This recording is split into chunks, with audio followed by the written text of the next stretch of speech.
If you want bigger arms naturally, you have to stop making the same mistakes that everybody else around you in the gym is making. Arms used to be one of my biggest insecurities. I thought my arms were gonna be skinny forever, but by avoiding these mistakes, I transformed my arms into one of my most eye-catching body parts. There's no fancy tricks. Building bigger biceps and triceps comes down to your execution, your exercise selection, but also how consistent can you be with your arm training over time. Most people are training their biceps completely wrong. If you want your biceps to grow, you need to have proper technique, but also progressive overload. A mistake a lot of guys make is they will go and they will reach for the hammer curls.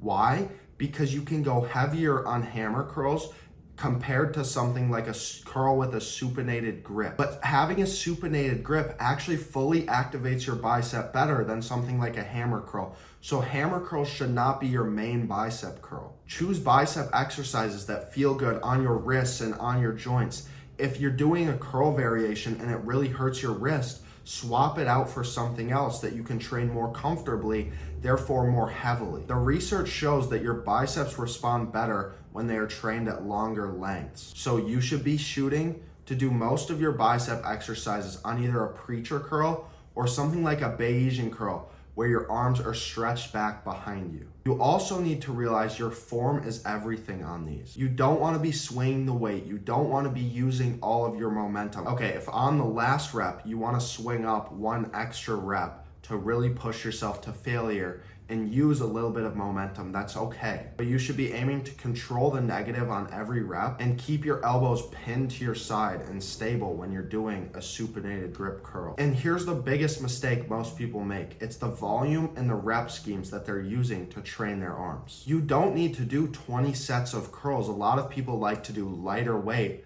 and more reps on curls because it gives you a better pump, but the pump is not what makes your arms grow. You should train your arms in the 4 to 10 rep range like you train every other major muscle group with the right effort and consistency, shooting for around 8 to 12 sets of biceps every single week. Now let's talk about the triceps, the muscle that takes up 2/3 of your arms, but most people ignore them. So they are built around 3 major heads. The medial and lateral head are trained with any press or any push down movement. Then the long head seems to be better biased with something like a single arm push down or an overhead cable extension. This is why you need a mix of tricep movements to really grow your arms properly. You need to be doing things like tricep overhead extensions, but also something like a JM press or heavy push downs.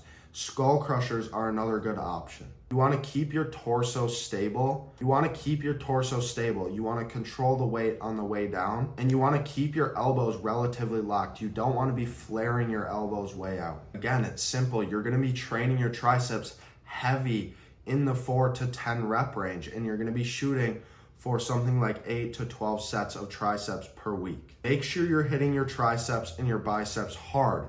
You're training them as close to failure as you can, and then you're getting out of the gym to recover and let them grow. Big arms don't come from overcomplicated things like seated, banded, push down, reverse curls. They come from picking the right exercises, using the proper form, and having the right training frequency. As long as you are consistent and progressive overloading, tracking your weights over time, doing heavier curls next workout than you did in your last workout, your arms are going to be forced to grow.